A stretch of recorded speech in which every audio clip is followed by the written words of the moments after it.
bismillahir rahmanir rahim alhamdulillahi rabbil alamin wassalatu wassalamu ala ashrafil mursalin sayyidil awwalin wal akhirin sayyidina wa habibina wa shafi'ina wa nabiyyina wa mawlana muhammadin wa ala alihi wa sahbihi ajma'in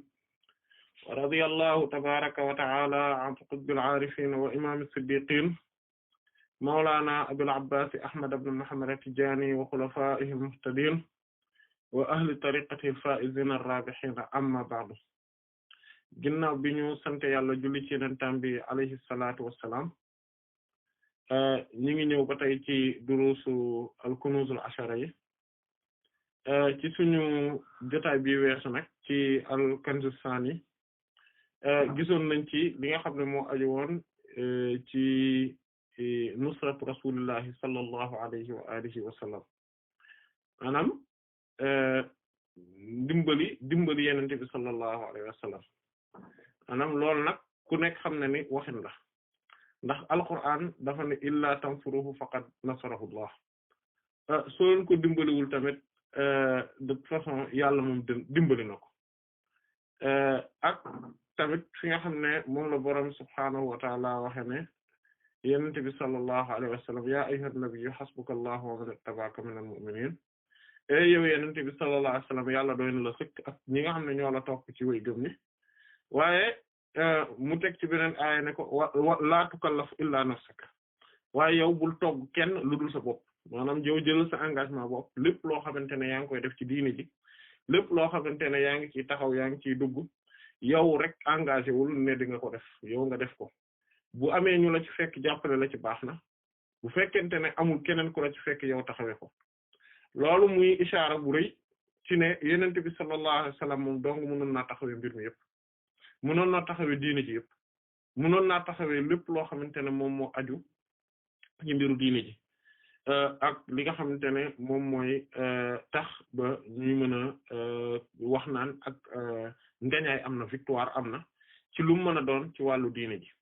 waaye kon képp koo xamante ne dañ la cee sof maanaam dañ la cee boole na la leer ne ci lu amul benn sikki sàkka mais dañ la cee boole maanaam ngir teranga gi nga xam ne moom la boroom subhaanahu wa ta'ala nam ma ci yow ngir tëbb la li nga xamante ne moom mooy tëbb bi la yenente bi sallallahu alayhi wa alihi wa sallam di tëbb dañuy ci tëbb googu nag dañuy gis ne mboolem liy xew mboolem li nit ki di def di jóg ne day jàppale yenente bi alayhi salaatu wassalaam ci biir loolu la dugg dañuy ñëwaat tey insha allahu taala ci buntu boobu ngir yeggale ko wala boog mottali ko ngir ne ci suñ jotaay bi weesu dafa am benn jamono yoo xamante ne enregistrement bi daf ci am lu tëboon partie boobu nga xamante ne moom moo tëboon naam donte bariwul bu ñu ko gam-gamlee man bu ñu ko nattalee ak li nga xamante ne moom mooy li ci jot a am maanaam li nga xamante ne ci enregistrement bi moom la ñu retenir même bu fekkente ne lu tuut lu bon bariwu ci torop partie la quand même bu essentiel maanaam bu am solo mais même bu fekkente ne bariwul alhamdulilah waaye tamit dañ koy jàppee rek ne borom bi subhaanahu wa taala moom moo ko namee woon noonu waaye tamit borom bi subhaanahu wa taala moom moo doon feeñal boppam tamit foofu ba tey ci ne daf ko li mu soppoon moom mooy loolu rek génn ci maanaam ci instrument bi waaye tamit maanaam ñu sampaat beneen jotaay maanaam ngir mën a tax tegaat ba tey yeggale loolu ba tey maanaam sujet boobu ngir ne amaan na su fekkonte ne loolu amu ci maanaam tey dañuy xëy rek maanaam dañuy ñëwaat ci li tegu ci sujet bi maanaam beneen buntu bi nga xamante ne moom moo ci tegu waaye lii nga xamante ne moom mooy sujet bi maanaam li ñuy waxtaane mooy di dimbali yenente bi sallallahu alayhi wa alihi wa sallam ak gëdd gi nga xamante ne moom lañ ko war a jox ak li nga xam ne moom la ñu war a taxaw ci feeñal ko ci wane ko moom yenente yàlla boobu alayhi salaatu wassalaam mi nga xam ne moom mooy nasirul haqqi bil haqqi te moom mooy talaatil haqqi bil haqqi moom mooy ki nga xam ne moo dimbali dëgg teg ko ci dëgg moom mooy ki nga xamante ne moom moo dimbali yàlla ñuy dëgg jaarale ko ci li nga xamante ne moom mooy lépp loo xamante ne dëgg la jikko yu baax yi melo yu baax yi lépp loo xamante ne dëgg la moom la sallallahu alayhi wa sallam moom mi nga xamante ne moom mooy dimbali alquran waaye di ko jaare ci sunna sallallahu alayhi wa sallam moom mooy ki nga xamante ne moom moo dimbali l'islam jaare ko ci xeex waaye nag xeex dëgg moom mooy ki nga xamante ne moom moo dimbali maanaam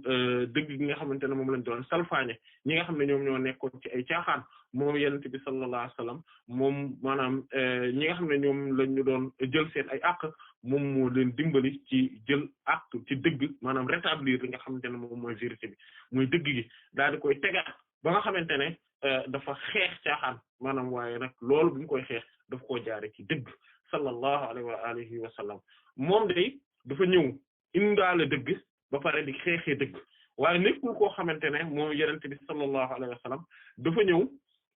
ne damay xeex caaxaan ba pare di jëfandikoo ay jumtuwaay yoo xamante ne ay caaxaan la wala boog ay jumtuwaay yoo xamante ne dëgg dana ci rax caaxaan dana ci rax mu di ko jëfandikoo daan ne li am solo rek moom mooy finalité bi déedéet yonent yàlla bi sallallahu alayhi wa sallam doxalewul noonu moom ne mu doxale mooy dafa ñëw nekk gis dëgg maanaam daal di jël dëgg daal di koy feeñal daal di jël caaxaan neenal ko comme ni nga xam ne noonu la ko alquran waxe qul jaa al haqq wa zahaqa al batil inna al batila kaana zahuqa waxal ne dëgg ñëw na waaye caaxaan faaxe maanaam moom caaxaan moom neenal nañ ko nee nañ ko rajax ndax caaxaan ci faaxe rek lu jëm maanaam mooy ci sànku ci ni rajax rek lu jëm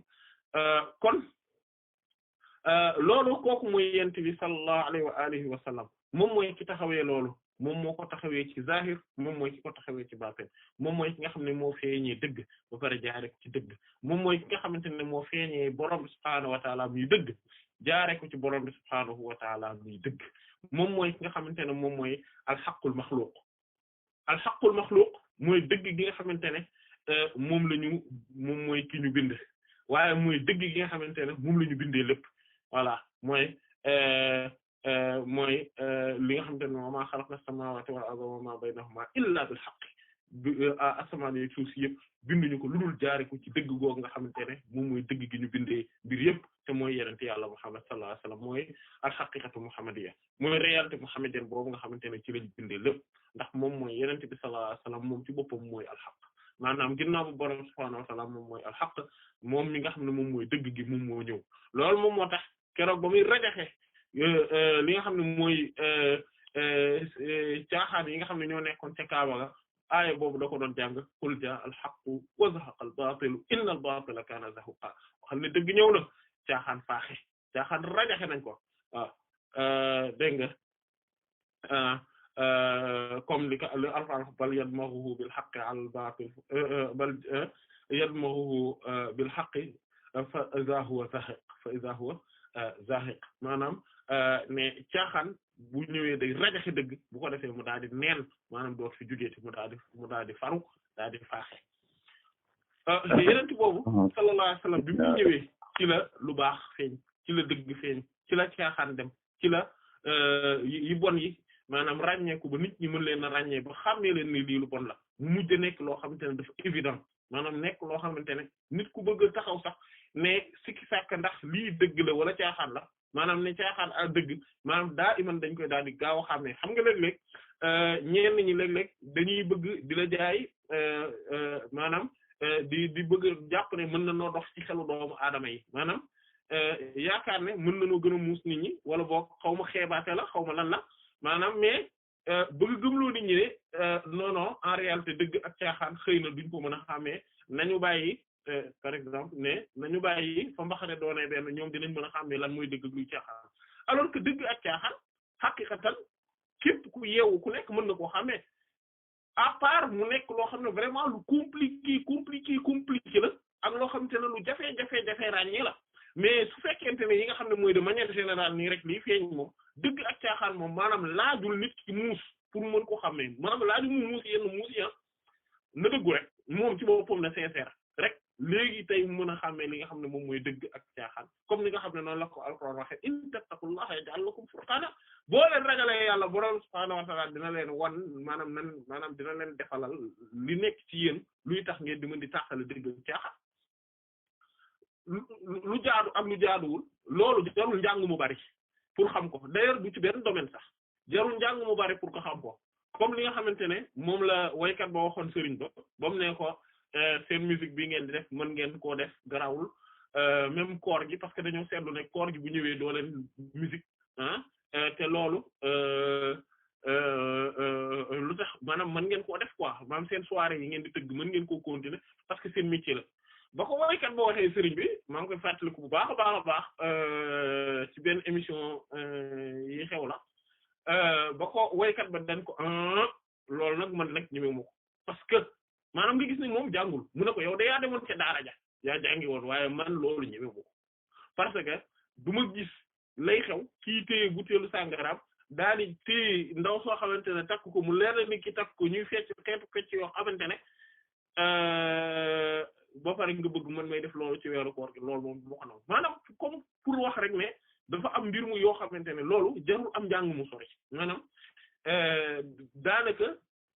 nit ñi dañ koy mën a xàmmee xëy na nag yenn masala ci sharia wala yenn mbir yi mën na lënt ñu bari ci nit ñi parce que dañuy gis ñu bari di ko def wala bokk ñu bari bàyyi ko wala bokk mu nekk loo xamante ne daal xëy na dafa laaj xel mu rëy tuuti pour mën ko xàmmee mais am na mbir yu bari yoo xamante ne vraiment évidence la leer googu nag nga xam ne moo nekk ci adduna bi ba tax mbir yi maanaam lu jaadu ak lu jaaduwul mu neex a xàmmee lii dëgg ak ay caaxaan ci yu bari mu neex a xàmmee loolu moom leer googu moom yent yàlla Muhammad sallallahu alayhi wasallam moom mooy feeñu waayu leer googu mooy talaatal haqqi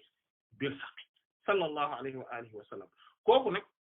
suñ ñëwee dañ koy dimbali tamit maanaam waxin la et que li nga xamante ne moom mooy li jaadu ci ñun moom mooy ñuy dimbandikoo njub gi fi indi bu ko defee ñu mën ko ñu wet ko ñu màggal ko comme ni ko borom subhaanahu wa ta'ala di ko azziruhu wa tuwaqqiruhu wa tusabbihuhu bukratan wa asila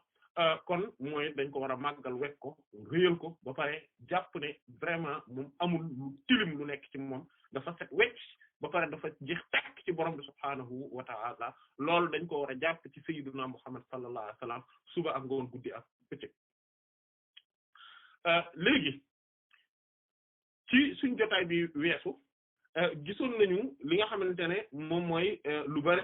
en tout cas ci benn ubbee woon nañu importance bi nga xamante ne moom la loolu am maanaam di ñëw ne da ngay dimbali Yonent bi sallallahu alayhi wasallam da nga ko war a jàpp da nga ko war a teg fi nga xamante ne moom lañ ko war a teg léegi ci biir loolu mu ne nusratu rasulillahi sallallahu alayhi wasallam dimbali Yonent bi de sallallahu alayhi wasallam muqaddamatun moom la ñuy jiital ala nusratul islam yi ci dimbali l'islam nafsuhu moom ci jëmmi boppam mooy lan mooy ne borom bi subhaanahu wa ta'ala moom ci boppam moo def loolu mooy ne dafa dimbali yenente bi sallallahu alayhi wasallam dafa jël yenente bi sallallahu alayhi wasallam teg ko ca kaw ba teg ko sax ci kaw islam te pourtant de islam moom mooy ak diinu zalika diinul qayyim boobu noonu mooy diine mooy li nga xam ne moom mooy dundin bu baax bi l'islam la borom subhaanahu wa ta'ala boobu rek la taxawal mu daal di jub xocc taxaw tegu mooy dundinu l'islam amul beneen dundin bu l'islam gërëm bu borom subhaanahu wa ta'ala gërëm bopp bu dul dundinu l'islam wa man yabtaghi ghayra al-islam diinan falan yuqbala minhu wa huwa fil akhirati minal khasirin képp koo xamante ne dem nga wuti ji beneen dundin bu bokkut ak l'islam mooy sa façon mooy mode de vie bi nga mën a am ci sa lépp bu bokkut ak l'islam borom subhaanahu wa ta'ala ne falan yuqbala minhu kenn du ko kon nangol wa huwa fil akhirati minal khasirin te bu àllaxira ci ñuy perte lay bokk kon dundin bi nga xam ne moom la inna diina inda allahi al-islam naka dundin benn dundin la yàlla nangu maanaam naka dundin bi fa buur bi subhaanahu wa ta'ala muy buur yàlla mooy al islam kon buñ naan dimbali yenente bi sallallahu alayhi wasallam maanaam dundinu l'islam boobu noonu nga xamante ne moom la borom subhaanahu wa ta'ala gërëm ne faaw ñun ci loolu la ñu war a dundee l'islam boobu ci jëmmi boppam bu fekkente ne ay enjeux yi dafa dem ci ne yenente bi sallallahu alayhi wasallam maanaam moom faaw moom mooy am victoire mooy am gañaay wala l'islam am gañaay borom subhaanahu wa ta'ala day tànn l'islam perte yenente bi sallallahu alayhi wasallam am gañaay loolu la yéen borom subhaanahu wa ta'ala di tànn loolu nag gisoon nañ ko ci bi ñuy gis ci xare Uhud dafa bokk ci li enregistrement bi dindi woon moo tax ñu reprendre ko xare Uhud ghazwatu Uhud mi ngi amee ci ñetteelu at ginnaaw gàddaay Yonent bi sallallahu alayhi wasallam maanaam kon at ginnaaw xare Badar la ca xew nag ak la ca aju woon comme niñ ko waxee woon ci jotaay bi weesu duñ ci dellu si waat maanaam duñu dellu si waat ci ne nii la tàmbalee fii la yegg et cetera loolu Sëñ Fallou def na ci waxtaan am solo ci siira bi te yaatal na ko jazaahullahu xayran te leer indi na ci ay njàngat tamit yoo xamante ne yu matala la moo tax ñu ñaanaat ko incha allah bu fekkente ne mën nañu defal lien bi incha allah ci lien bi nga xam ne moom day wax ci wàllu siira bi incha allahu taala mu partager ñu ko ci groupe bi su ko defee képp ku ko gis woon gis ko et ku ci bëgg a jariñoo tamit jariñu ko ku ko bëgg a partager incha allahu taala mën koo def li nga xamante ne moom mooy kon ghazwatu Uhud xare boobu dafa bokk ci xare yu am solo yi Yonent bi sallallahu alayhi wa sallam def te xare boobu mandarga bu rëy la buy wane ne Yonent bi sallallahu alayhi wa sallam borom subhaanahu wa ta'ala da koo màggal te da koo teg fi mu ko teg te fi mu ko teg tegu fa kenn hatta ba l'islam tegu ko fa adduna bi yëpp y compris mboolem malaa'ika yi ak mboolem Yonent yi alayhimu salaatu wa salaam buñ leen jëloon teg leen Yonent Yàlla Muhammad sallallahu alayhi wa sallam la yàlla gënal moom la jël teg ko ci kaw ñëpp moom la gën a fonk ñëpp moom la bëgg ñëpp moom la gën a bëgg ñëpp te mbëggeel gi ci moom la ko feeñal moom sallallahu alayhi wa alihi wa sallam mi nga xam ne moom mooy rahmatul lil alamin nga xam ne mooy jëmmi yërmande ñeel mboolem bindi fi te borom bi wax na ko subhaanahu wa ta'ala ci suñ jotaay bi weesu gisoon nañ ne Yonent bi sallallahu alayhi wa sallam borom subhaanahu wa ta'ala daf kaa yónni ci ñaari anam yooyu buñ ko jaawale bu njëkk bi boobu leeraloon nañ ko mooy le fait que mu nekk koo xam te ne bashiran wa nadhiran la maanaam day bégale di wan nit ñi lépp lu leen di jariñ ci àdduna ak àllaxira ak seen diggante ak seen borom subhaanahu wa ta'ala mu feeñalal leen ko wan leen ko leeralal leen tamit njariñ ga nan la toll ak nan la mel bu fekkente ne tamit lépp loo xamante ne lu leen di gaañ la loo xam ne musiba la ci ñoom àdduna ak àllaxira ak seen diggante ak seen borom subhaanahu wa ta'ala lépp lu koy wàññi mu wan leen lor googu lan la ba pare wan leen nan la mel ak lor gi nag maanaam ban degré la yegg loolu yëpp Yonent bi sallallahu alayhi wasallam def na ko kon moom loolu ci nit ñi ginne yi dafa am spécificité boobu ci mu yabal nit ñi leeralal leen mboolem mbir yi fan lañ war a teg seen tànk mais ci mboolem mbindeef yi la ko dalee ca tàmbali gi ba ca jeexital ga moom Yonent bi sallallahu alayhi wasallam borom bi dana ko wa maa arsalnaaka illaa rahmatan lil aalamiin yabalu ñu la yow Yonent yàlla bi sallallahu alayhi wasallam lu dul nga nekk jëmmi yërmande maanaam rahma mooy yërmande bi nga xamante ne comme roxum bi nga xamante ne maanaam ci la jóge d'ailleurs moom ñoo bokk radical ra ak xa ak mim maanaam mooy lii roxum mooy butitu njurukaay maanaam bi mooy matrice ni mu nekkee ci biiru ni muy ëmbee li nga xamante ne moom mooy doom ji ba nga xamante ne daf koy muur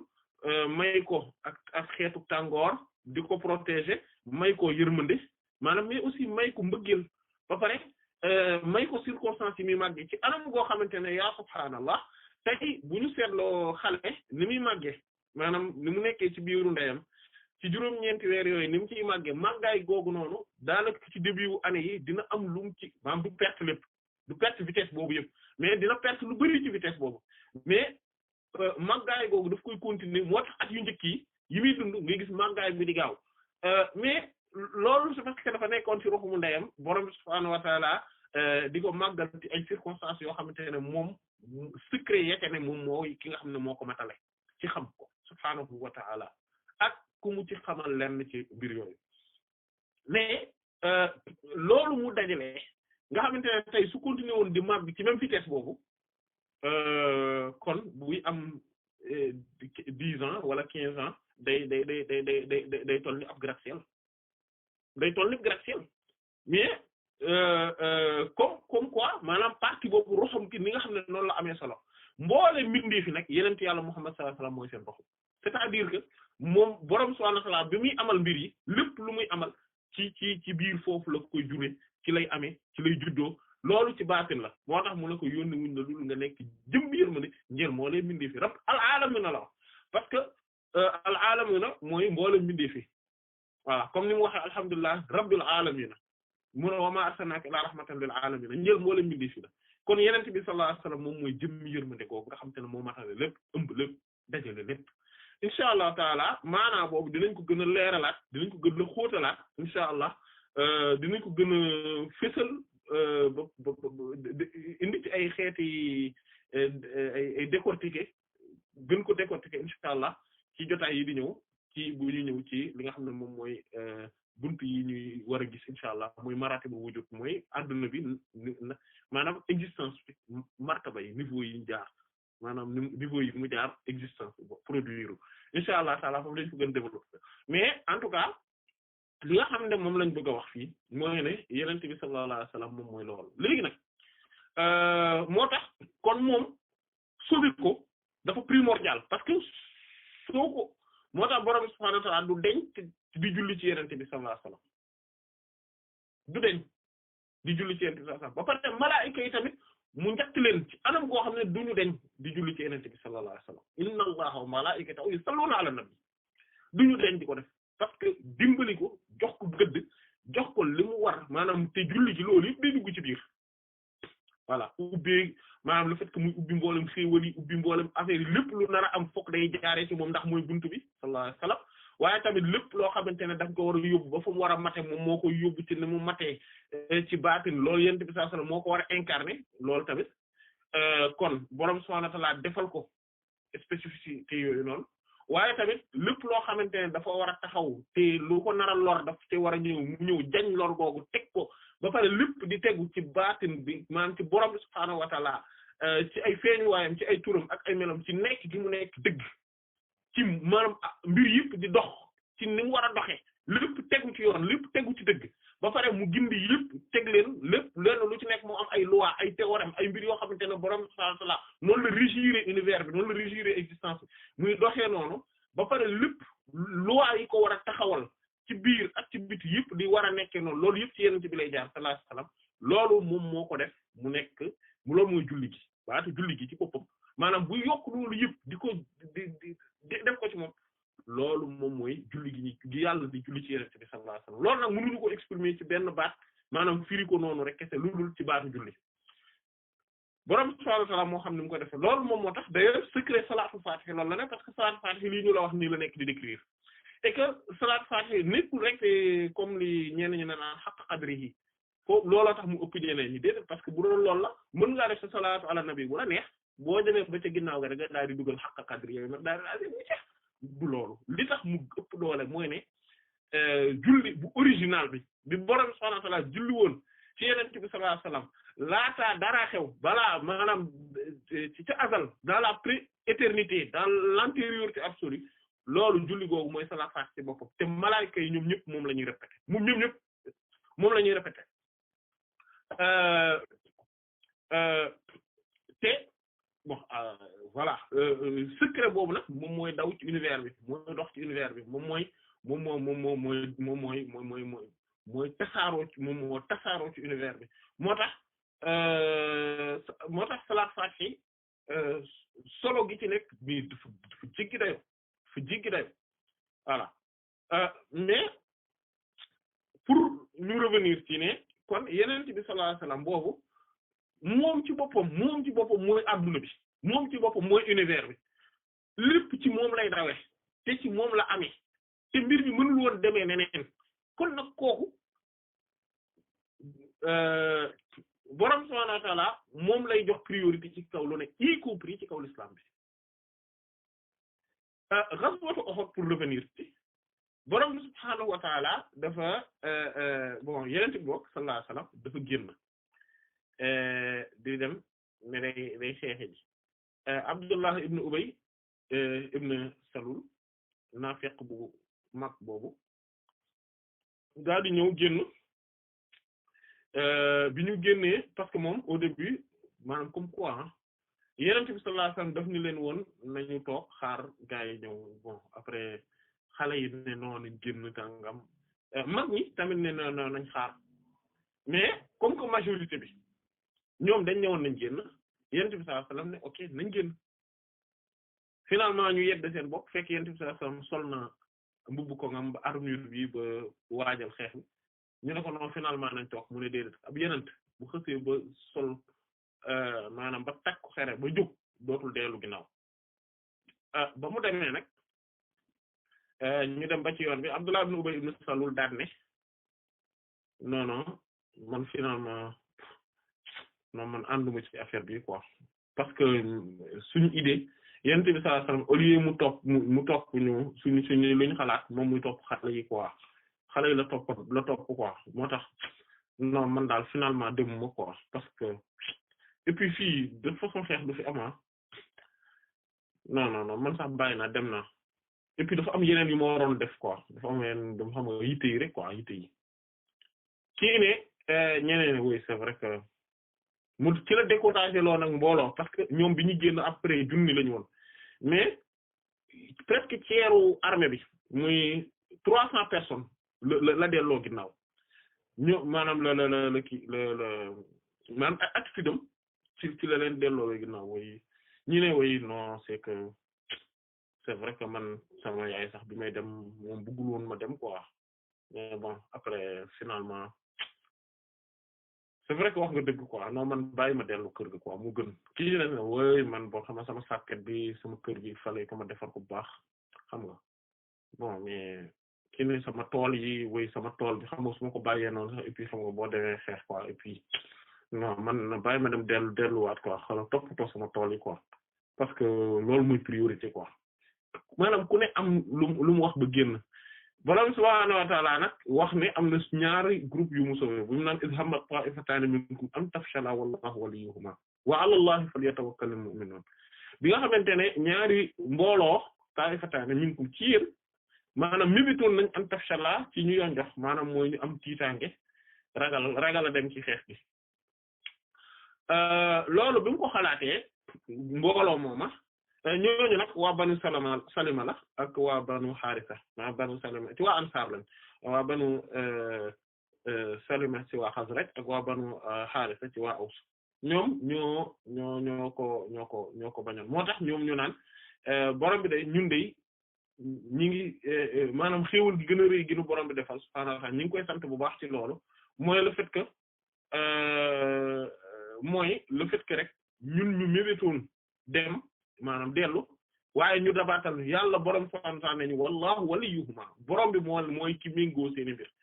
maanaam moom moo farak ñoom moo tax mu delloo ci leen wa 'ala Allahi falyatawakkalil mu'minuun te ci yàlla kese la ñu gëm yàlla yi di maa woy gëm ñi di wéeru maanaam nañ wéeru kon ci ñi gëm ñëpp nañ wéeru ci yàlla kese kon loolu ñoom bi ñu demee di xeex borom yonent bi sallallahu alayhi wasallam teg leen bon dañ koy tënk bu baax yonent bi sallallahu alayhi wasallam teg leen ci doj bi ci Jabal Uhud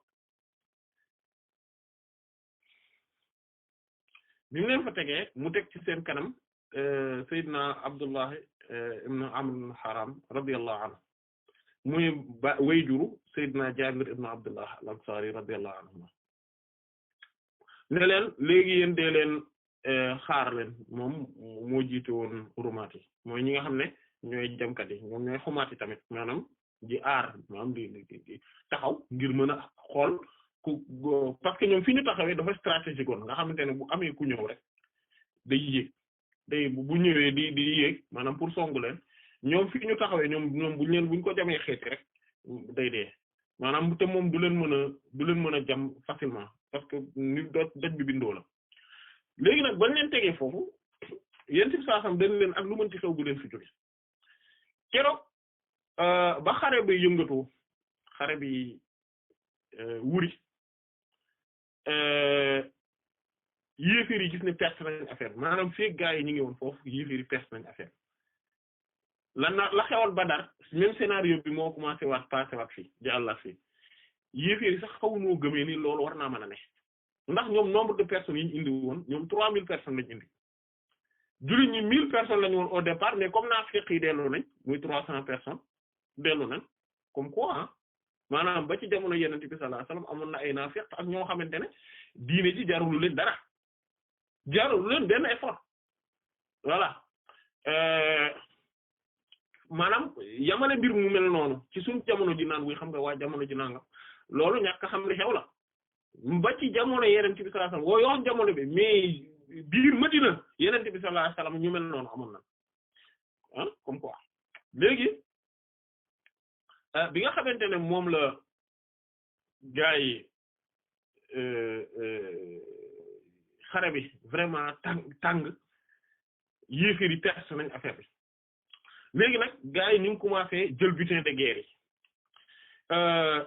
ku jàpp nag ne saxaaba yi radiyallahu anhum bëgg àdduna moo leen taxoon a dem di wuti ji butin de guerre yi dëgg-dëgg xamu ñi ngay waxal ñan la xamuloo ñi nga nekk di tuumaal bëgg àdduna ba tax ñu bàyyi la Yonent bi sallallahu alayhi wasallam li mu leen digaloon dëgg-dëgg réeri nga màggaay ñooñu dëgg réeri nga leen parce que radiyallahu anhum ëppante nañu ak loolu ñoom li tax ñu wàcc mooy dañoo gisoon ne xeex bi jeex na maanaam interprétation la ijtihaad lañ def dañoo jàpp ne Yonent bi sallallahu alayhi wasallam bi mu ne leen toog leen fii ak lu mënti xew mooy fii xare baa ngi am mais au moment où que xare bi gis nañu léegi jeex na surtout butin de guerre yi moo ci des ñoom ñu ne léegi defatuñu dara nañ dem ndekete loolu mooy problème bi loolu su ko boroom subhaanahu wa ta'aala bàyyi woon mu jàll mooy Seydina Abdullah ibn Amr ibn Haram radiyallahu anhu moom nee na ñu ngi naan ay waay gaa yi bu leen dem Yonent bi sallallahu alayhi wasallam nee na woon ñu taxaw ñoom ñu ne non mais xeex bi jeex na yow it nañ dem jëli ji butin de guerre bi balaa moo jeex ñu daal di daw comme dem nañ bàyyi nañ place bu stratégique bi Seydina Khalid ibn Walid radiyallahu anhu boobu moom ci groupe yu yéeféer yi la bokkoon gis nga xare Uhud lu yéemi la ñi ko jiite woon bu Seydina Abu Sufyan radiyallahu anhu ñi fa def njombe gi gën a rëy Seydina Wahshi ak Sayyidatuna Hind ñi jiite woon stratégie de guerre bi ci côté yéeféer yi lay wax de Seydina Khalid ibn Walid radiyallahu anhu ñoom ñëpp tuub dugg ci l'islam bokk ci nit ñi gën ci ñu yàlla bind maanaam te problème yi gën a rëy ci diine ji maanaam ci jamono Yonent bi sallallahu alayhi wasallam ñooñu ñoo ko tegoon loolu moom moo tax nit ki tamit il faut que mu am ay raison garder maanaam il faut pas que mu ne diw sàngam xamoon nañ ne daaw def na lii kon mënatu la baax déedéet non loolu ku koy xalaate vraiment doo nit ku yeewu parce que histoire dana la naxate la parce que réalité bi mooy ne nit mën na baax tey bon suba mais mën na bon suba démb baax tey loolu mën na ne xoolal ma ñii nga xamante ne jour Uhud ñoo def li gënoon a garaaw xool leen tey fi ñu mujj xeex yi ñu xeexal diine ji ginnaaw Yonent bi sallallahu alayhi wasallam lu ci bëri Sayyidina Khalid ibn Walid radiyallahu anhu jiite na ko def ci ay jaloore yu rëy Sayyidina Abu Sufyan radiyallahu anhu liggéey na ci liggéey bu rëy Wahshi moom ci ñi rey kii la bokk Musaylamatul Kazzab noonu Yonent bi gën a mag sallallahu alayhi wasallam doon woote ne moom Yonent la kon maanaam il faut que ñu def attention ci démb nit ñi c'est pas parce que kii xamoon nañ ko démb nii la meloon rek que ni tey moom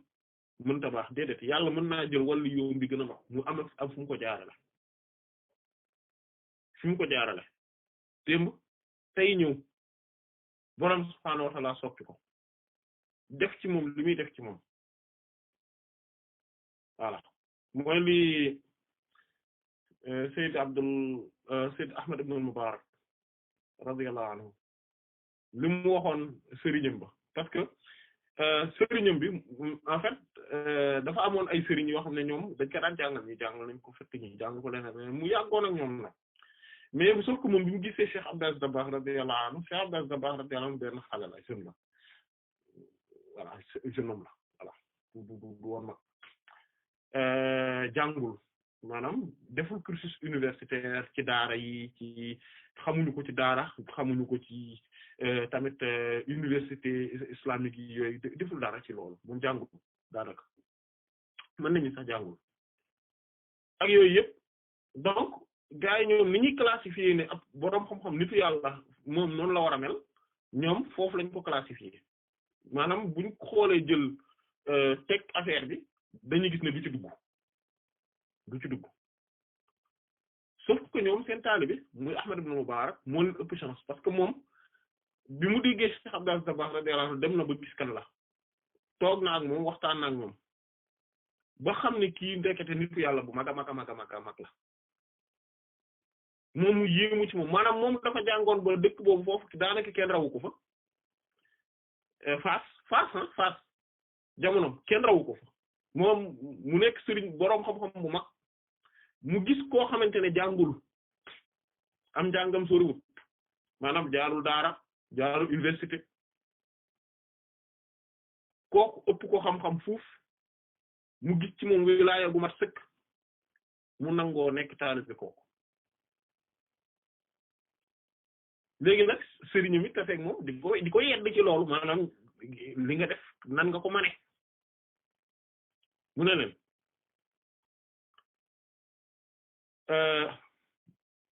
bokk nag ci lim leen ci bon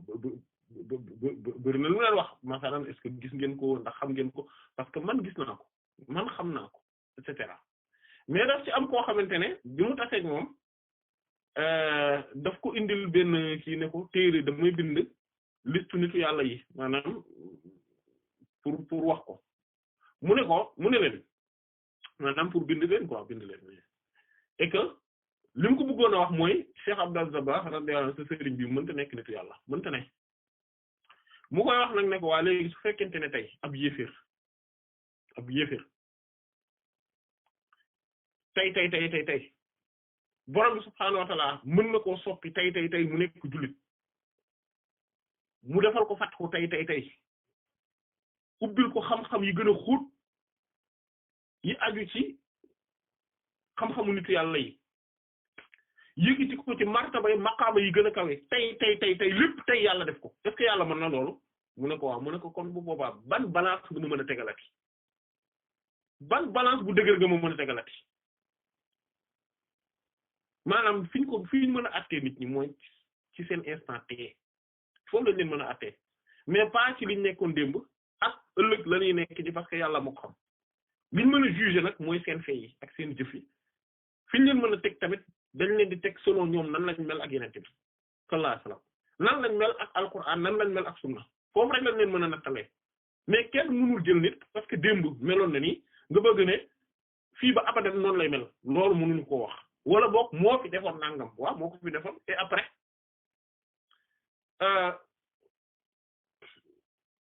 sang yi may tudd radiyallahu anhum ñoo fi defoon lii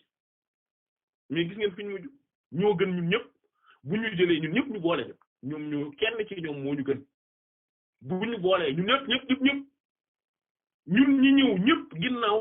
jamono jooju ñun ñëpp buñ ñu boolee kenn ci ñoom moo ñu gën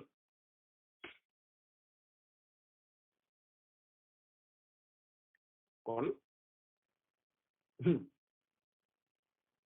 voilà kon nañ def attention ci gars yi léegi saxaaba yi ñooñu radiyallahu anhum kon ñooñu maanaam ñi ma tudd comme bi xare bi tàngee Seydina Xaalid ibn Walid radiyallahu anhu dafa piis gaa yi quoi ne leen nañ def tour rek gaa yi def tour rek dem yéeg positionné wu foofu rek ak def contre attaque keroog la jullit ñi mën nañ ni xeex boo xam ne dañ ko perte jour boobu lañ ko am lu tax ñu perte ko lu tax l'islam am défaite jour boobu buñ ko mënee tuddee défaite mooy ne yenente bi sallallahu alayhi wasallam la yàlla doon dimbali parce que yenente bi sallallahu alayhi wasallam dafa ne gaa yi taxaw leen fii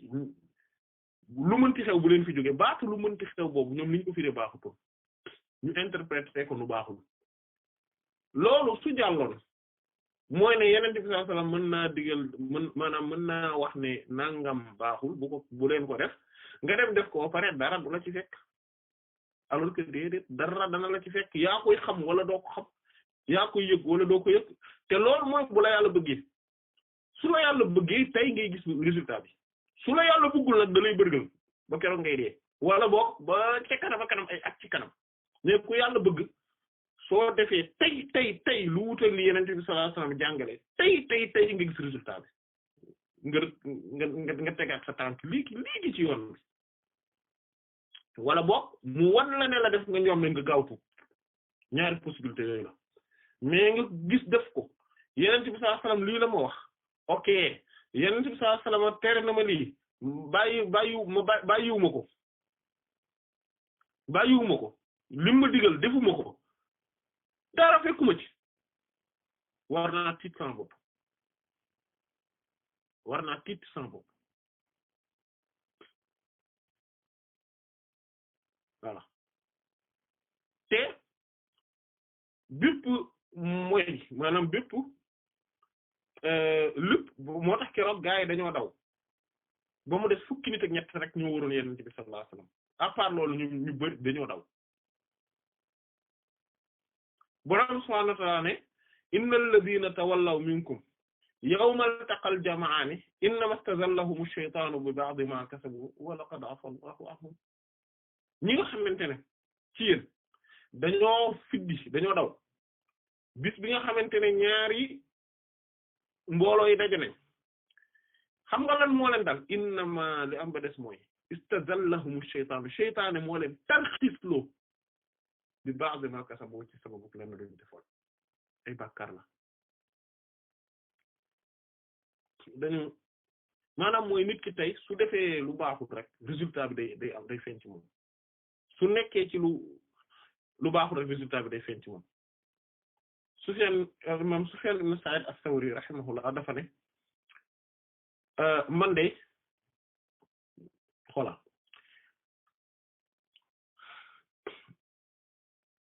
ñaar wala ñetti weer yoo xamante ne borom bi subhaanahu wa ta'ala mu déeyaleeg moom ci guddi gi maanaam mu am benn partie ci guddi gi bu ma jóg di julli di naafila di déeyaleeg borom bi subhaanahu wa ta'ala bànneex boobu yàlla daf ma ko xañ xiiwul gu toll noonu yàlla daf ma ko xañ lu tollook ñaar ba ñetti weer ci sababu oomu jigéen bu ma gis oom bu ma gis bu ma léewul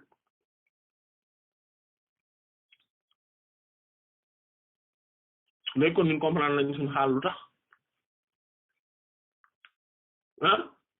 sàggan gi ñu sàggan ci yu bari ci jaamu yàlla yi lu ko waral maanaam te lii benn partie la ci comme li sama benn waaye waxtaan mu ne waaw ñun ñi nga xam ne ci la ñuy gëstu nag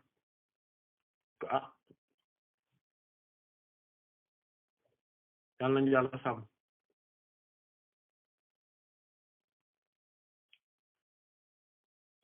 moo tax il faut que ñu comprendre que ni moo tax boroom sant mais nag wala qad afallahu anhum yàlla jéggal na leen ñooñu yàlla nag jéggal na leen waaye nit ki lépp lu mu am problème ci digganteem ak boroom subhaanahu wa ta'aala lépp lu mu yëg ni am na ko ay xeeti rëq-rëq rek na ko xool ci moom ne moom moo tegul tànkam fi mu ko waroon a teg ci digganteem ak Yonent bi sallallahu alayhi wa sallam moo tax jox priorité Yonent bi sallallahu alayhi wa sallam ci say mbir jox ko gëdd teg ko fi nga ko war a teg mu gënal la lépp mu gënal la sa bopp comme ni ko hadith bi waxe mu gënal la adduna ak àllaxira nga def ko sa obsession dimbali Yonent bi nag sallallahu alayhi wa sallam dafa ànd ak ay teggin ay xorma gëdd goo ko war a jox bëgg gi nga ko war a bëgg mu tekki ne moo tax mu ne wal adabu ma'a rasulillahi sallallahu alayhi wasallam wal adabu teggin ma'a rasulillahi sallallahu alayhi wasallam ànd ak yenente yàlla bi sallallahu alayhi wasallam muqaddamun moom la ñu jiital ala shar'i ci kaw sharia naf suñu bopp sharia am teggin ak yenente bi sallallahu alayhi wasallam moo ko ëpp doole waaye loolu lu muy tekki est-ce que day tekki ne nit ki mën na am teggin ak yenente bi sallallahu alayhi wasallam ba pare mooy sharia déedéet li muy tekki rek moom mooy ne bu ñu nattale woon ne sharia mën nañ ko moyyi te tegginu yenente bi sallallahu alayhi wasallam parce que moom la ñuy préserver bu boobaa loolu mooy loolu la ñuy jiital Boroom subhaanahu wa ta'aala daf nañu yaa ayyuhal ladhiina aamanu laa tarfa'u aswaatakum fawqa sawti an-nabiyyi wa laa tajharu lahu bil qawli ka jahri ba'dikum li ba'din an tahbata a'maalukum wa antum laa tash'uruun yéen ñi nga xam ne gëm ngeen te dëggu bu leen yëkkati mukk seen kàddu yi seen baat ci kaw baatu Yonent bi sallallahu alayhi wasallam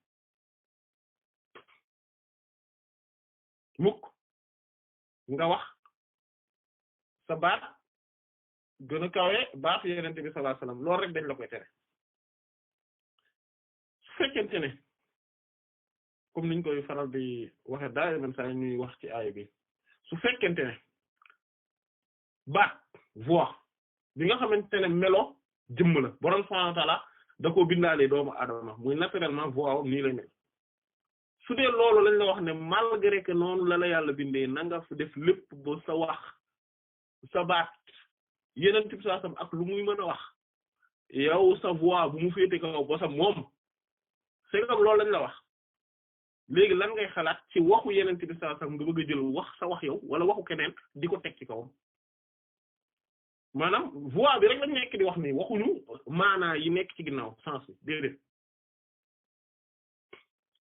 loolu moom moo tax il faut que ñu am état d'esprit boobu que ni non ñun yeneen bi la ñuy jiital ci suñuy mbir sallallahu alayhi wasallam ku kontaan ku mer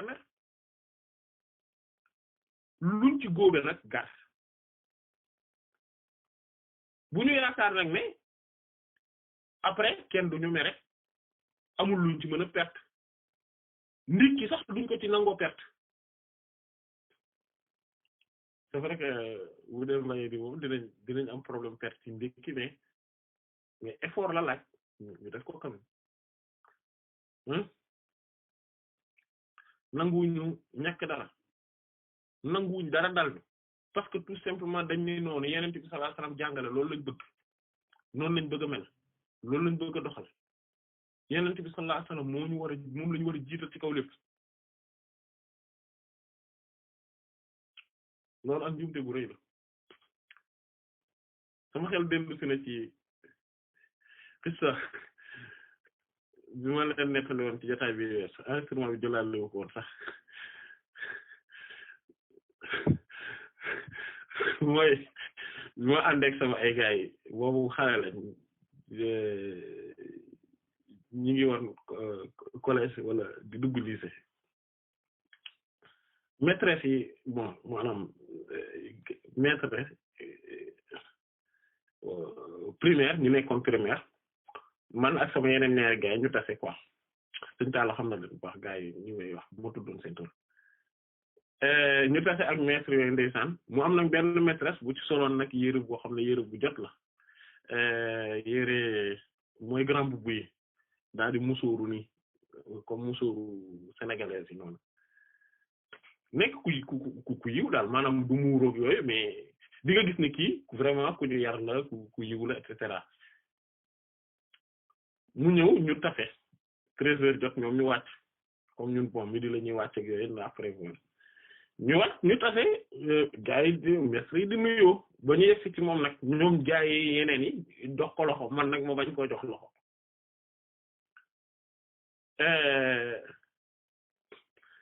dañoo sori ay 5-10 mètres rek kenn ci waaye rek daal di non boobu non d'accord moi je suis pas d'accord parce que da nga rusloo maîtresse bi non mais ak ni mu yiwee non mais man non lii moom d'accord ma ci waxool ko rek ma ne ko waa léegi lan nga bëggoon ma def ko ma jox ko la non mais non lii ma ne ko déet parce que su ma ko defoon yàlla yenent bi sallallahu alayhi wasallam ñoom léegi ñoom ban bët lañ may xoole maanaam ñoom léegi c'est-à-dire que man pour lu neex wala loo xamante ne xëy na di kii dinaa ko ruslu après da koy fàtte mais man yàlla ak yent bi saa man nan la may xoole parce que bëgguma kii mer momentanément non bu ma ko def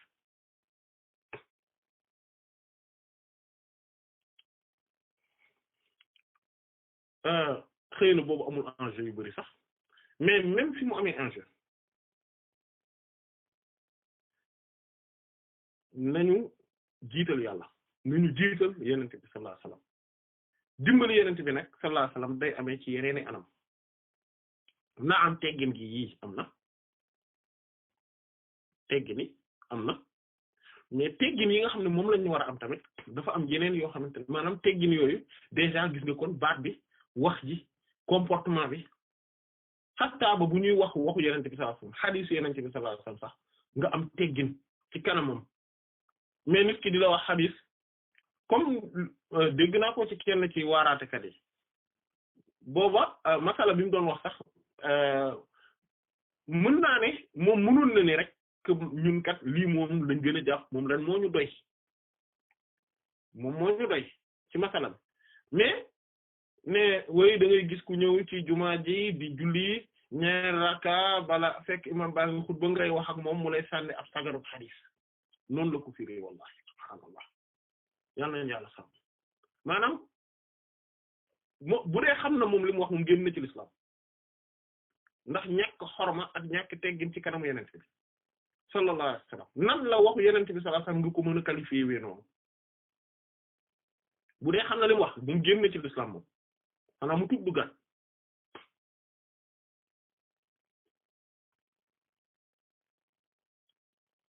voilà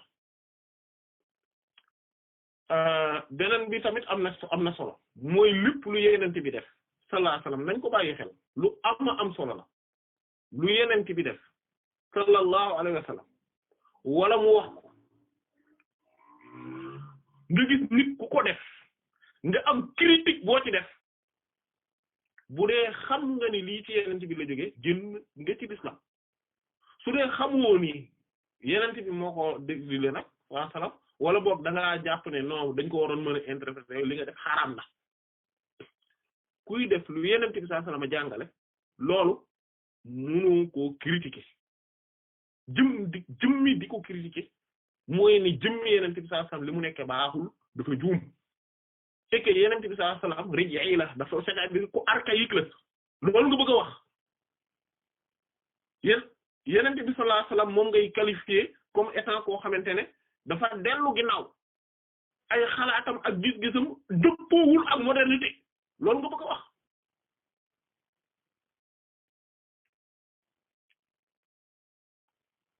yow soo ko deful bàyyi yël ki koy def ndimbali yenent bi sallallahu alayhi wasallam mi ngi amee ci yow ngay feeñal avec fierté njàngale yenent bi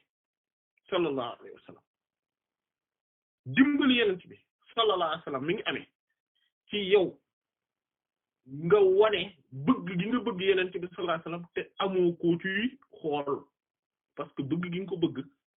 dalaa gënal bëgg gi nga bëgg ñëpp mais nekk jullit boo xam ne jëmmi maanaam nekk jullit sax da nga ko war a nëbb da nga koy sax rus ana fa mbëggeel ci yenent bi sallallahu alayhi wasallam kooku nan ngay jàppale koo xamante ne yow di affilié wu ci moom ci idéologie yow da nga ko rus da nga ci am gàcce ñëwee woo ko wane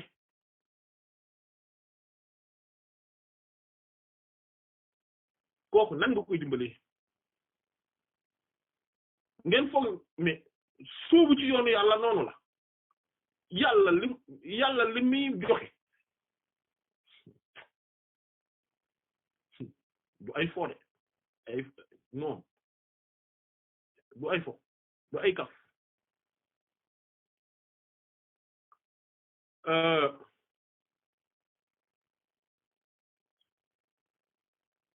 bi gën a garaaw nag wala iyaazu billah mooy di wane avec fierté ne li yeneen bi jàngale sallallahu alayhi wasallam man maa ngi wane avec fierté ne man maa bañ loolu te maa tey maa koy wane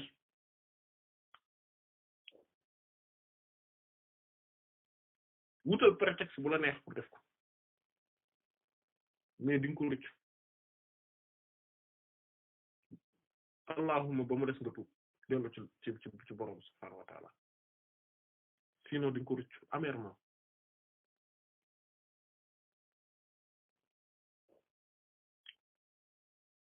yenent bi sallallahu alayhi wasallam nan lañ koy dimbalee bokk na ci moom mooy suñu njaboot yi ñu teel leen a yar ci bëgg yenent bi sallallahu alayhi wasallam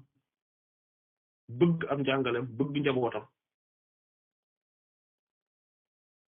ñu di leen xamal kan moom mooy idole bu mag boobu ku màgg kooku sallallahu alayhi wasallam référence bu rëy boobu dimbali yenente bi sallallahu alayhi wa alihi wa sallam mi ngi amee ci ñu xam lan la digle lan mooy ay njàngalem ñu mën a taxaw ak ay argument yu dëgër di ko leeral ci kanamu ñi nga xamante ne ay noonam lañ dimbali yenente bi sallallahu alayhi wasallam mi ngi amee itam ci suñu comportement ñun képp ku ñu gis bu ñu jëflante ak yow rek ku xeeboon l'islam mbaa mu bañ ko bu ñu gisee daan ne kii de xaw ci li mu nekk de moo gën ci li ma ne waaye tey lan ngay gis li ëpp ci jullit ñi tey bu ñu defee soit li yéeféer yi bon le yépp ñoo koy nuróole wala li yéeféer li baax le di ko jéem a def as néew en tant que doomu aadama kese ak ay valeurs yi nga xam ne dañoo universel mooy makaarimul axlaaq yi dañoo universel mooy nekkul jullit wala du jullit nit moo mel noonu moo xam ne am na yu baaxul sàcc baaxul rey nit baaxul njaaloo baaxul wax lu dul dëgg baaxul rambaaj baaxul jaxase ay doom nit baaxul loolu c'est humain maanaam doomu aadama moo mel noonu du jullit moo mel noonu déedéet nit moo mel noonu moo ko xam mais yéeféer yi sax ngay gis ñu am yenn comportement yu baax yi ci kanamu jullit ñi loolu ruslu na ba nga xamante ne tey soo duggee ci benn ascenseur gis ku fa tuur ndox wala ñu tufli fa wala yeneen ak yeneen yoo xamante ne ay incivilité la mën ngaa jël sa loxo dugal ko ci taal bi waat ne du tubaab mais loolu dafa ruslu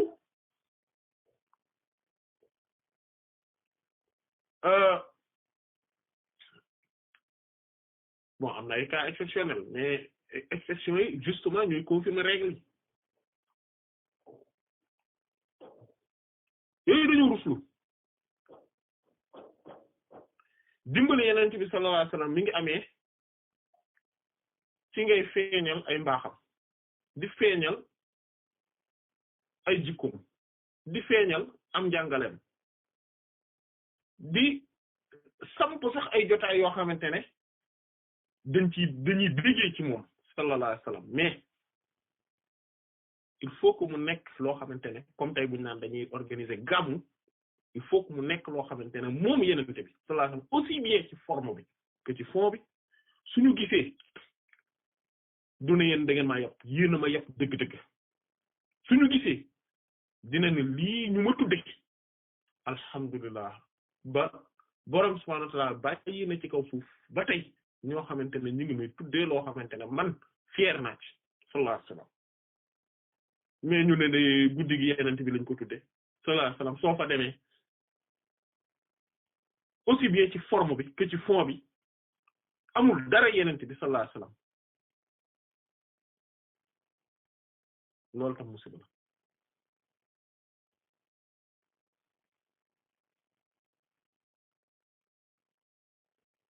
dimbali yenente bi sallallahu alayhi wasallam tamit day amee ci ne nit ki ne ak lu mënti xew man personnellement dinaa gën a def effort ci lépp loo xamante ne luy tax mu gën a mën a jëfi sunna yenente bi sallallahu alayhi wasallam leer googu di jolli ci univers bi dinaa ci taxaw dinaa def yitte dinaa xool nan laay def ak alquran nan laay def ak sunna yenente bi sallallahu alayhi wasallam hadith yenente bi sallallahu alayhi wasallam dinaa ko jàng dinaa ci jàpp lu bari sama kéem kàttan dinaa ko def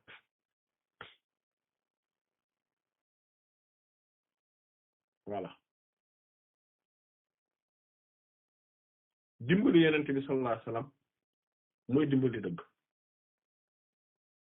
ak fu dëgg féete xataa ba ñaari nit ñoo taxaw kenn di wax ak moroomam kenn ki tooñ moroomam nga jël sa kàddu daa di ko ciy dugal ci ne yow mi yaa am dëgg kat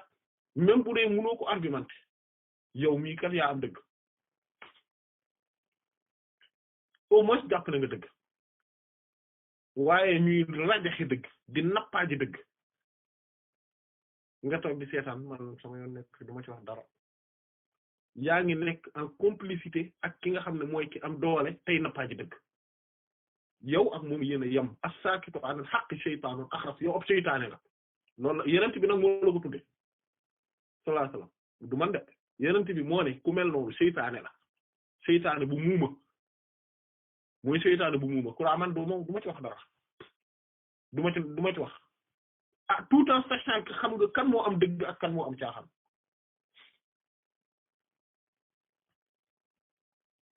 tout en sachant que ni xam nga ko wala am nga capacité xam ko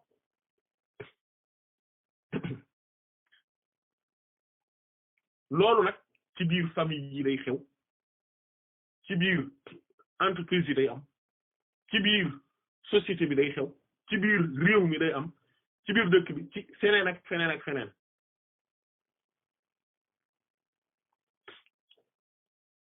nitu dëgg day positionné wu ak dëgg amul ku muy faral ndeyam ak baayam bu ñu nekkul woon ci dëgg ñu am ku ñu tooñ mu dem faral kooku parce que kooku moo ne ci dëgg parce que yàlla dëgg la bëgg comme li Seydina Abdullah ibn Huzafa waxoon radiyallahu anhu li mu waxoon yahuud yi bi ñu ko bëggee ger ca Xaybar ca xaraaj ya bi mu demee di jëli ji Yonent bi sallallahu alayhi wasallam lu mu ko yónnee ne ko demal nga jëli ji mbay mi liñ jox sa suñu wàll demal nga indi ko mu dem ñu bëgg koo ger corrompre ko pour ñoom ñu mën a jël partie bu gën a rëy Yonent bi sallallahu alayhi wasallam ne ko déedéet kii Seydina Abdullah ibn Huzafa radiyallahu anhu leen déedéet yàlla xam na ni adduna ba adduna daj kii ma yabal laa ci gën a bëgg te adduna ba adduna daj yéen ñii laa ci gën a bañ waaye moom du ma jaral ma jël dëgg maanaam ma jël seen benn àq di ko jox waaye yéen it doole ma jaral ma jël àqam di leen ko jox ñu ne ko lii dëgg gii nga wax maanute gii justice bii moom la yàlla tabaxe asamaan fekk suuf si te xamuñu woon ba ñuy wax loolu ne dëgg googu du kenn ku dul jëmmi Yonent bi sallallahu alayhi wasallam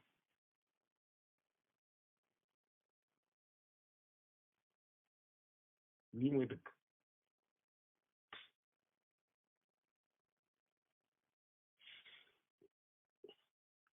moo tax mu ne wajaala def na taala aji kaw ji al adaba teggin ma saahibi sharia di ànd ak boroom sharia bi muy Yonent bi sallallahu alayhi wasallam ndax moom mooy ash-sharia mooy boroom sharia bi muqaddamun ñu jiital ko ala sharia ci kaw sharia li ci des nag gisoon nañ ko ci jotaay yu weesu kon ñoom foofu insha allah wallahu ta'ala a'lam wa sallallahu ala sayyidina muhammadin wa ala alihi wa sahbihi ajma'in subhana rabbika rabbil izzati amma yasifun wa salamun ala al mursalin walhamdulillahi rabbil alamin ñu ngi ziar alhamdulillah jéggalu gëjee déggante bi dañu xawoon tawat ba xaw yàgg tuuti waaw yàlla yàlla saafara waay alhamdulilah waaw feex bu baax alhamdulilah oustaz par rapport ak dars bi xam nga man dafa xëy na su ma juumee nga gàgganti ma allo maa ngi lay déglu de maa ngi lay dégg xëy na su ma juumee nga gàgganti ma mais man par rapport ak ni nga waxee si njàngale Yonent bi man damay xalaat souvent que ne oustaz yi aussi tamit dafa am si façon bu ñu xaw a participer si nit ñi jàpp ne Yonent bi dafa xaw a baal ma baat bi mais di ñuy jàpp ne Yonent bi dafa xaw a rétrograde sunna Yonent bi dafa xaw a dellu ginnaaw jamono da ko xaw a raw ndax xam nga nit ñi tamit man jàpp naa ne lépp lu Yonent bi sallallahu alayhi wasallam jàngale am na justificatif bu scientifique c'est-à-dire am na nu ñu ko mën a justifier am na noo xam ne bu nit ki amee tuuti yitte mën na xam Yonent bi sallallahu alayhi wasallam lii mu jàngale nii lan moo tax mu jàngale ko ci li ci ëpp daal en tout cas boo tax na man jiital argument yooyu argumentaire boobu des fois wax nit ñi ne Yonent bi sallallahu alayhi wasallam lii mu jàngale sur le plan sociologique tey histoire démontré na ne lii moom mooy li gën a jaadu ba nit ki asseoir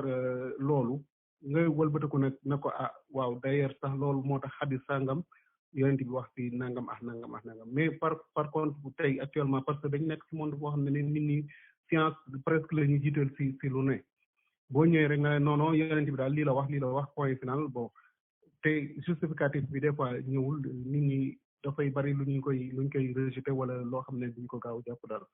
moo tax ma doon yaakaar ne est-ce que oustaz yi aussi tamit façon bi nga xamante moom la ñuy argumenté lii yonent bi sallallahu alayhi wasallam jàngale est-ce que waruñu ko xoolaat ngeen baal ñu. waaw jazakumullahu khairan ci laaj bi loolu gis-gis la goo xamante ne ci niñ ko gisee njuumte gu mag a mag a mag a mag la li tax mu nekk njuumte gu mag nag mooy lii mooy ne ñun yenent bi sallallahu alayhi wasallam gëmuñu ko wala nanguwuñu waxam wala dëggaluñ ko parce que scientifique yi wax nañ nangam wala waxuñu nangam c'est-à-dire que dañ koy jaamoo borom bi subhaanahu wa ta'ala te loolu mooy li jaabu ab jullit comme li Alxuraan wax maa kaana li mu'minin wala mu'minatin idha qada Allahu amran an takuna lahumul khiyaratu min amrihim wa qalu sami'na wa ata'na ulaa'ika humul muflihun yëllowul ci benn jullit bu yàlla ak yenent bi sallallahu alayhi wasallam tegee mbir teg ab àtte ñu am lu ñu ci tànn lenn rek la ñuy wax dégg nañ topp nañ mu ne ñoo ñu taxe amuñu choix amuñu taxaw maanaam naan way affaire bi lu tax mu am sagesse boobu buñ koy xool maanaam ngir après gën a leeral màggaay yenent bi rek lay doon sallallahu alayhi wasallam gën a leeral njàngale yenent bi kese lay doon sallallahu alayhi wasallam mais origine mbir mi mooy lu yàlla wax dañ ko war a topp sans ñu même bu ñu xamul lu tax lu yenent bi sallallahu alayhi wasallam jàngale dañ ko war a topp même bu ñu xamul lu tax parce que scientifique yi ñu fiy wax ñoom ñoo doon wax seen njaal bente ne jant bi dafa taxaw léegi la ñuy wax ne jant bi ndekete taxawul ñoom ñoo doon wax ne te léegi bu boobaa ñoom bu ñu nee jant bi taxaw scientifique yi wax ko nga ñëw ne scientifique yi nee nañ jant bi dafa taxaw Alxuraan ne la wash-shamsu tajrii li mustaqarrin lahaa jant bi mi ngi daw di jëm ci foofu te saxuwaayam léegi bu boobaa yow lan ngay wax et que mënuñu jël loo xamante ne dafa day évoluer te moom mooy d'ailleurs sociologie yi nga tudd léegi sociologie ce n'est pas une science exacte sur tous les plans dafa am effectivement ay mbir yuy sax mais ay mbir yuy évoluer la tamit selon société yi selon époque yi selon jamono yi ba pare réalité une vérité dëgg dafa nekk loo xamante ne comme niñ ko xamee tey par exemple tey bu ñu bëggoon a wax ne góor jigéen baaxul nga ñëw société occidentale nan ngay expliquer nit ñi naan leen wooye nekk góor jigéen ak égalité nangam kii loolu ça ne tient pas li tenir mooy jullit ñi nañ gëm yàlla gëm yenente bi sallallahu alayhi wasallam lépp lu tukkee ci yàlla ñu gëm ko lépp lu tukkee ci yenente bi sallallahu alayhi wasallam ñu gëm ko te loolu lañu war a yar nit ñi ci loolu lañu war a yar seen njaboote loolu suñ ko xasee ba am dara du leen mën a yëngalati dara du leen mën a jëlee ci loolu dara du leen mën a jëlee ci caaxaan yooyu noonu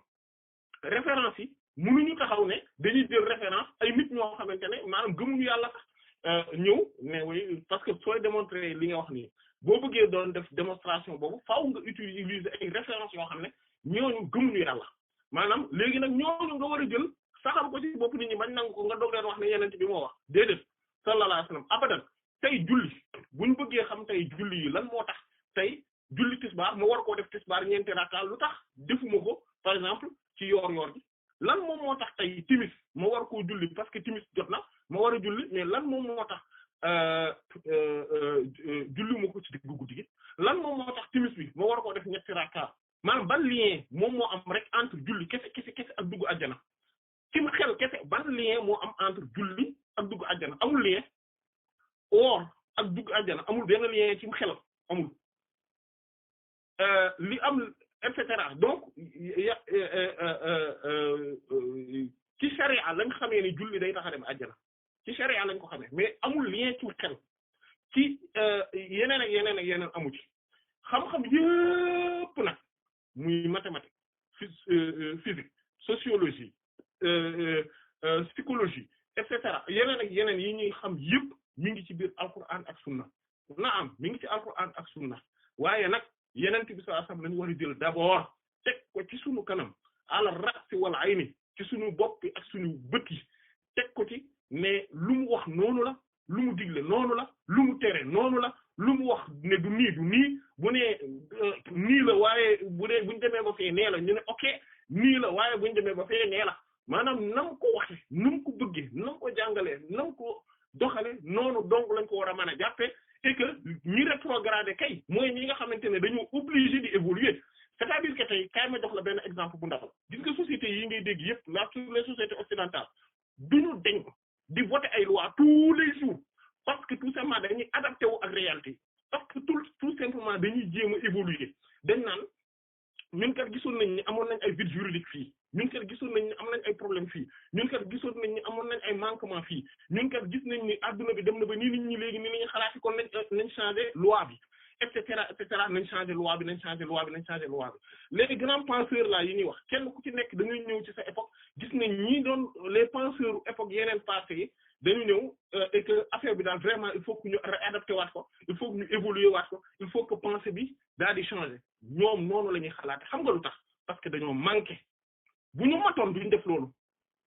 alquran nag ak sunna moo mat al yawma akmaltu lakum diinakum wa atmamtu alaykum ni'mati te diine ji mat na sama xéewal mottali naa ko ci yéen loolu moom moo tax dara du xew boobu ba léegi changé wuñ ko boobu ba léegi luwaay laalatuñ ko te boobu ba léegi foo dugg moom mu adapté fa teew fa loolu lañ war a jàngal nit ñi dugal ko ci seen xel ak seen ay xol waaye di leen jéem a jàngal wax yi ñeneen ñoo xamante ne duñ ay jullit te dañoo matati te borom subhaanahu wa ta'aala nekk ki mat yonent bi sallallahu alayhi wasallam nekk ki mat kooku lañu war a jàngalee lan moom mooy li nga xamante ne moom la indi bu ko defee ku ci tegu nekk ci yoon bu baax ku ci teguwul yow yaa ngi ci alkane nga yëg ko ak nga bañ koo yëg wallahu ta'ala a'lam. barakallahu ustaz jël nañ bind bu baax jërëjëf.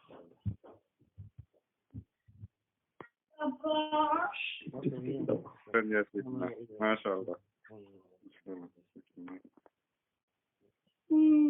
attends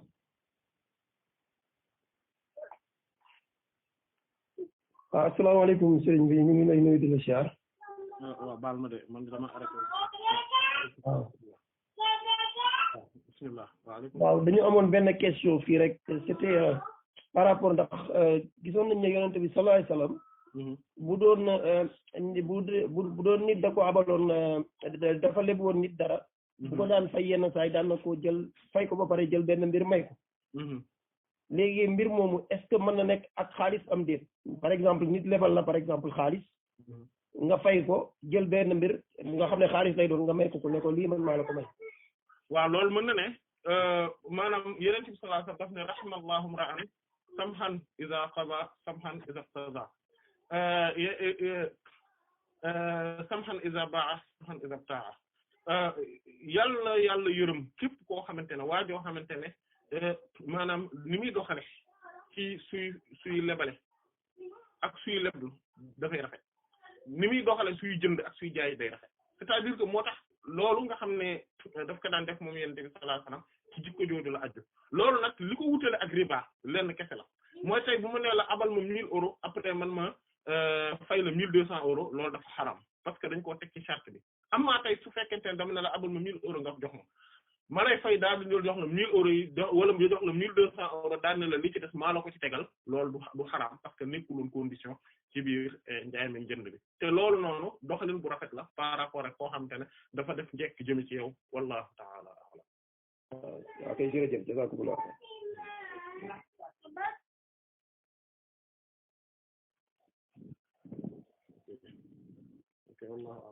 salaamaaleykum. waaw aleykum salaam. sëñ bi ñoo ngi ziar. intervention bi rafet na man juste benn point la bëggoon dolli ci justement ci cas bu prêtre boobu doon wax ci imam yi bien oustaz yi def intervention yi bon ma xool ne généralement référence bi ñu war a jël référence bi dëgg mooy le prophète sallallahu alayhi wasallam et ñu xool ci yenn aay yi yi nga xam ne Allah subhanahu wa ta'ala da koy cité comme ci sourate Hujurat nga xam ne foofu Allah subhanahu wa ta'ala bi naan comment ça s'appelle yaa ayyuhallazina amanu laa tarfa'u aswaatakum fawqa sawti nabi, c'est-à-dire ne levez même pas vos voix au-dessus de celle du prophète sallallahu alayhi wa sallam, sinon vos actions deviendront vaines. C'est ça l'explication, hein, si je me trompe pas. Si je me trompe pas. Voilà. Donc pour dire l'importance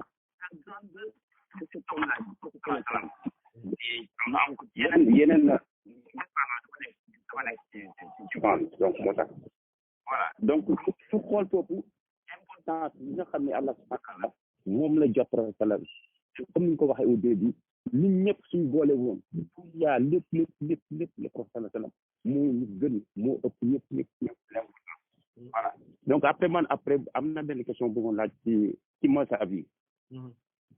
maanaam sooy est-ce que on est obligé nga tënk ci benn mazhab di ko appliquer à 100% en tout cas bu fekkente ne ci buntu mazahib yi la loolu mën nañ ni sax non loolu en fait il faut ñu comprendre benn mbir quoi mazhab bi lan moo ko indi bon dañuy résumer vraiment parce que après day gudd. oui loolu rek en soi lii rek sujet la en fait mazhab bi li ko indi mooy boroom xam-xam yonent bi sallallahu alayhi wasallam bi ñu fi jógee dañoo gis ne dafa jàngale alquran ñu dajale ko teg ko hadith yi ñu ñëw teg ko yonent bi sallallahu alayhi wasallam hadith yi sahaaba yi radiyallahu anhum ñoom ñëpp nekkuñu woon ci même place bi dañoo tasaaroo woon ci suuf si ñii dem Égypte ñii dem Sham mooy Syrie Palestine Jordanie ñii dem Irak donc Basra Kufa ñii dem Yaman ñii dem Khurasan ñi feneen ak feneen maanaam fu baree bari la nit ñi tasaaroo donc saxaaba yëpp radiyallahu anhum comme ñoom tamit fekki wuñu woon lépp donc ñii dañuy am benn xadis buy wax ci nangam ñii am xadis boo xamante ne xëy na boo boole woon ñaari ci ngay dajale mbiri et cetera bon donc ñii am lu généralisé ñii am lu particularisé ñii am xadis bu fi ne mais ñii am xadis bu folli boobu ñii am ñii di am xadis yoo xamante ne dañ koy xam ci dëkk sangam mais beneen dëkk bi duñ ko xam loolu am na ay xadis yoo xam ne waa Kufa waa Basra dañ ko xam mais waa Madina xamuñu ko woon loolu day am ak yeneen donc yooyu léegi boroom xam-xam yi plus ñuy dem après nag ñuy gis ne dañoo war a vraiment teg jàngale yenn type xam ñu classifier ko ay xam-xam parce que yenn type xam bi mu fiy jógee jàngalewul woon ne am bu ma fi jógee na ngeen def xam-xam hadith na ngeen wut xam-xamu fiqh na ngeen wut xam-xam tafsir na ngeen wut xam-xam usul déedéet yent bi jàngalewul woon noonu lépp la jàngale woon nii rek léegi nag mais obligé au fur et à mesure ñuy dem dañuy soxla di teg mbir yi ci xam-xam ba pare di ko teg ci ay méthodologie parce que xam-xam daa laaj aussi méthodologie bu ñuy tekkee mbir mi loolu moom moo indi xam-xam yu bari tegaloo ba pare ñu classifier ñu différencier yenn xam-xam ci yeneen yi même bu fekkente ne benn bu ci nekk da ngay soxla sa moroom bi loolu amee saxaaba yi radiyallahu anhum bon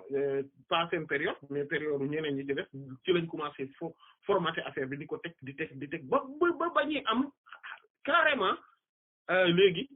ay domaines yu wuute yu bari ci biir domaines yi nag mu am domaine bu ñu tuddee fiqh léegi domaine fiqh yi am na ay imam yu bari imaamu Malik imam Ibn Jurayj imam kii Ash-Shafi'i imam Ahmad ibn Hanbal imam al-Awza'i imam Layth ibn Sa'd imam Sufyan ibn Sa'id ath-Thawri mais ak ñeneen Abu Thawr imam at-Tabari imam ñu bare nekk ay imam mujtahidun ñooñu nag seen ay taalibe ñenn ñi seen taalibe yi farlu koo xamante ne vraiment lépp lu ñu doon wax tegaat nañ ko ñeneen ñi seen taalibe farlu wuñ googu farlu wala boog buñ ko farloon yàlla moom moo bëggul woon rek seen xam-xam yegg si nii ci ni mu tasaarawee nii léegi boo nee diw mazhab sàngam la bokk loolu jubluwuñ ci ne mazhab boobu lépp luñ ci wax dama ko war a appliquer déedéet kay ma wax la benn affaire bu ndaw boo xam te ne mën nga ko vérifier ñun ñëpp mën nañ ko vérifier tey boo demee ci Laxdari ci Asmawi ci Muqaddimatu Izyah Misbaahu Saalik Ibn Ashir Madn ibn Ashir muy al-Murshidul Mu'in Risalatu Ibn Abi Zayd al-Qayrawani at-Talqin Ibn Dardir kii Mukhtasar Khalil ak yeneen téere yi nga xam te ne bind nañ ko ci mazhab ne serait-ce que bu mazhab Maliki yi maanaam saa su nekk di nga ci gis wax du wuuteeg wax ji nga xamante ne moo nekk ci beneen téere bi amul ñaari téere yu mel ci yooyu yoo xam ne lépp ñoo ci nuroo lañ ci wax amul. loolu lu muy tekki li muy tekki mooy ne mazhab bi du wax yi du masala yi mazhab bi méthodologie bi la c'est-à-dire que dañ naan imam bii kat vu que ci domaine fiqh bi lay wax en tant que science xam-xam fiqh xam-xam la léegi moom dafa am méthodologie boo xamante ne fondamentalement ci lay sukkandikoo daa iman saa yu bëggee indi wax ju saa yu bëggee leeral maanaam indi masala c'est-à-dire que moom duñ ko wax masala sangam rek mu joxe xalaatam déedéet dafa am ay règles yu ñu teg ay maanaam ci lu ñu tabax mbir mi quoi maanaam comme dans toute chose maanaam fokk mu tegu ci dara loo xamante ne ci lay basé wu daa iman ba am méthodologie boo xamante ne am ay ordre de priorité ci ni muy utiliser ay références am ay ordre de réflexion et de pensée yoo xamante ne ci lay tegee mbir mi loolu différence yooyu am ci biir méthodologie boobu ñuy teg loolu moo indi différence ci mazhab yi léegi nag bu fekkente ne nit ki par exemple da ngay gis mazhab yëpp d'accord nañ ne alquran la ñu war a jiital ci kaw lépp sunna yeneen bi sallallahu alayhi wasallam teg ci hadith yi après ijma boroom xam-xam ijma yi sax la ñuy jiital en réalité après alquran ak hadith parce que ijma c'est pas parce que ijma dañu ne non lu tax ñuy jiital ijma ci kaw alquran du la ijma maanaam mooy boroom xam-xam yi liñ dëppoo loolu lañ jiital ci kaw alquran déedéet mais que alquran dafa am compréhension bu ci nit mën a am maanaam compréhension yi mën na wuute léegi su dee boroom xam-xam yëpp dañoo dëppoo ci benn compréhension dañ naan compréhension boobu laa jiital ci kaw sama compréhension man ci texte alquran bi loolu moo tax ñu ne ijma la ñuy jiital ci kaw alquran looloo tax ñu koy wax mais ci sens boobu la amee parce que boroom xam-xam yëpp mënuñu d'accord ci benn wax ne ñun nii lañ comprendre mbir mi yow nga ne non man verset bi lii mu wax man noonu laa ko neneen laa ko comprendre ce qui veut dire que ni sa bos moo baaxul léegi yooyu la ñuy jiital après qiyaas bon ñenn ñi nangu nañ ko ñenn ñi nanguñ et cetera mu am yeneen méthode yeneen mbir yoo xam ne ci la ñuy teg seen ay fatwa maanaam seen wax tey masala bu ñëw dañ koy dugal ci scanner boobu maanaam tey imaginer que ni rek dafa am benn scanner benn machine boo xamante ne dañ ko teg am pièce maîtresse yi alquran sunna ijma qiyaas et cetera après shar'u man qablana nekk fii kii istihsan istishab et cetera masalihul mursala maanaam yooyu yëpp ñu teg ko et cetera maanaam ku nekk yor ci sa scanner nga xamante ne masala bu ñëw rek dañ koy dugal fii bu ñu génnee résultat bi fee maanaam parce que dafa jaar ci ordre yooyu yëpp comprendre nga maanaam loolu moom moo tax masala léegi nag selon ni ñuy tegee ordre yooyu ak selon ban la ñuy jiital ci kaw ban ak selon maanaam loolu foofu la wute amee léegi nag ñu ñëw tey par exemple bu ñëwee ci benn masala bi nga ñu gis ne même fuqaha maliki yi seen biir rahmatullahi alayhim wala ñeneen dañ ciy wute xam nga loolu lu koy indi léeg-léeg moom mooy ni ñuy comprendre ne serait-ce que aaya bi parce que ñoom d'accord nañu aaya alquran référence la hadith yi sallallahu alayhi wasallam par exemple référence la ñu ne amalu ahlul madina référence la ñu ne istishab référence la ñu ne shar'u man qablana référence la et cetera yooyu benn bu ci nekk bu nekkee référence ñoom dañ naan ñun kat gis nañ aaya bi ok keneen ki ne man gis naa aaya bi keneen ki ne mais man ni ma comprendre aaya bi parce que généralité bi dafa am lu ko war a particulariser parce que nangam ak nangam maanaam raisonnement boobu ñu wute loolu léeg-léeg mooy indi seen différence loolu moom moo tax ñu bokk ci benn ngir bi mën nañu jël même usul bi maanaam mooy même méthodologie fondamentale bi mooy scanner boobu ba pare ñu am ay résultats yu wute parce que tout simplement ni ñuy comprendre bokkul parce que tout simplement ni ñuy gisee bokkul parce que tout simplement kii day xam hadith bi kee du ko xam donc kii ni muy xalaate bokkut ak kee ni muy xalaate parce que kii rek données yi mu am kii amul données yooyu yëpp ainsi de suite donc loolu day indi ay différence donc mazhab te pour kii nag ñetti nit ñoo am en réalité ku njëkk gi kooku la ñuy wax ku njëkk gi dañ koy wax al mujtahid mooy mufti bi mooy nga xamante ne moom dafa nekk ci njombartal ga kooku moom waxi boppam rek lay sukkandikoo kooku waxi boppam kese lay sukkandikoo kooku du dagan sax mu am nu mu gisee moom masala bi keneen ne ko man nee laa ko gisee mu bàyyi moom ni mu gisee dem topp ji kooku parce que moom englobé na mboolem kii yi am na tous les bagages yi ko waral yi mën a am pour mën a génne àtte bi kooku mooy ku njëkk ci ñaareel bi ci des moom mooy ki nga xamante ne moom muqallid la maanaam moom day topp rek kooku nag suy topp nga xamante ne moom xamul am njàngam soriwul kooku xam nga nan lay def kooku dan naan man day mazhab bi lay topp wala mu ne boroom xam-xam bii diw sàngam su ma amee lu ma jaaxal kooku lay woo parce que moom xam naa ne moom am na niveau bi et cetera donc moom obligé wul muy topp boroom xam ba pare xaraamul tamit te terewuñu nga mën a laaj ki tey masala bi beneen masala nga dem laaj ko keneen kooku tontu la ci loolu moom ñëpp d'accord nañ ci jamonoy saxaaba yi radiyallahu anhum ku doon laaj Seydina Abubakar radiyallahu anhu benn masala su la neexee suba nga dem laaj Seydina Abu Hurayra radiyallahu anhu beneen masala ginnaaw suba nga laaj Seydina Omar radiyallahu anhu beneen masala bi loolu kenn musu ko tere jamono Yonent bi sallallahu alayhi wasallam sax Yonent bi sallallahu alayhi wasallam daf fii nekk ñuy laaj ñeneen ay masala ñuy tontu voilà jamono Yonent bi sallallahu alayhi wasallam ay saxaaba radiyallahu anhum doon nañu tontu ay masala waxuma la jamono gudul jamono Yonent bi sallallahu alayhi wasallam léegi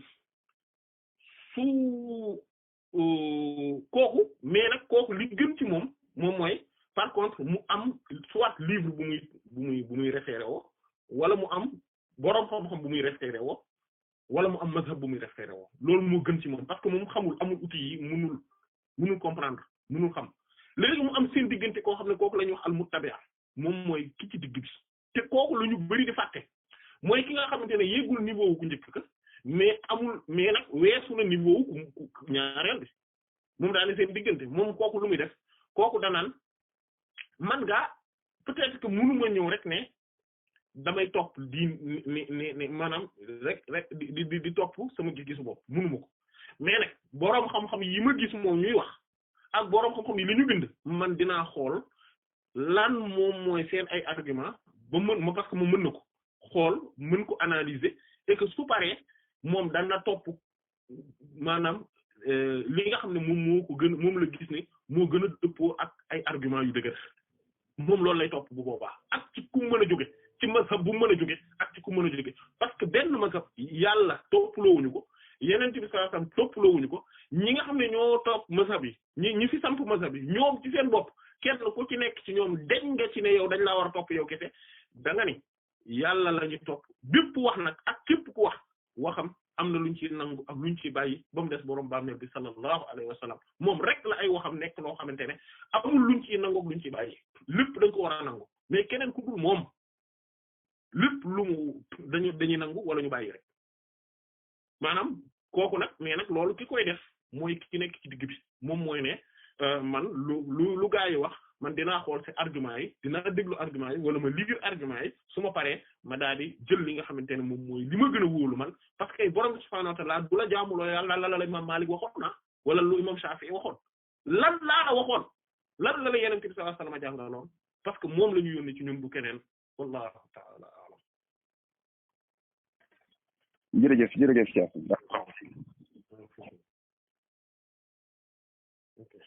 kon ñoo yom foofu inshallah wallahu a'lam wa sallallahu ala sayyidina Muhammadin wa ala alihi wa sahbihi ajma'in subhana rabbika rabbil izzati amma yasifun wa salamun ala al mursalin walhamdulillahi rabbil alamin